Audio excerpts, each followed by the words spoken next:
Good morning. আজকে শুভ সকাল। আজকে ফ্রাইডে। তো এই সকালবেলা আমি জাস্ট যে চা খেতে বসেছি। আজকে হচ্ছে হলুদ চা, যে অর্গানিক হলুদ গুঁড়ো, তাতে একটু লেবু রস দিয়েছি, দিয়ে হচ্ছে হলুদ চা। আর তার সঙ্গে আমি বাদাম আছে, ওয়ালনাট আছে, কাজু আছে, পিনাট আছে, এটা একটু অল্প ঘি দিয়ে ভেজেছি। আর একটা দুটো খেজুর আছে। তো এই ঘি হচ্ছে গুড ফ্যাট, এটা আমাদের এক্সট্রা ফ্যাট শরীরে সেটাকে গলাতে সাহায্য করবে। আর আমি এই ডাইনিং টেবিলের পাশে আমার প্রচুর গাছ আছে, এর পাশে বসে বসে আমি খাই আর কি, যাতে করে এই গাছ থেকে আমি অক্সিজেন পেতে পারি। আর এই হচ্ছে পিছন দিকে আরব সাগর।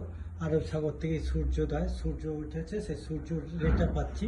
তো সেটা থেকে আমার ভিটামিন ডি তৈরি হবে আর কি, একদম ডাইরেক্ট সান রে পাচ্ছি আর কি এটা থেকে। তো এই হচ্ছে আমি এখানে জাস্ট গাছগুলোর পাশে বসে এইগুলো আমি খাচ্ছি। তো সিকোয়েন্স আমার খাওয়াটা কি, প্রথমে এই যে অল্প গরম জল আছে এটা খাবো। তো এই গরম জলটা আমি খালি পেটে খেলে আমার অ্যাসিডিটি কমবে বা অ্যাসিডিটি হবে না। তারপরে এই আমি বাদামগুলো খাবো বা খেজুর খাবো, তারপরে এই হলুদ চাটা খাবো। কারণ হলুদে কার্কুমিন আছে, এটা খালি পেটে না খেয়ে এটা অ্যান্টিবায়োটিকের মতো কাজ করে।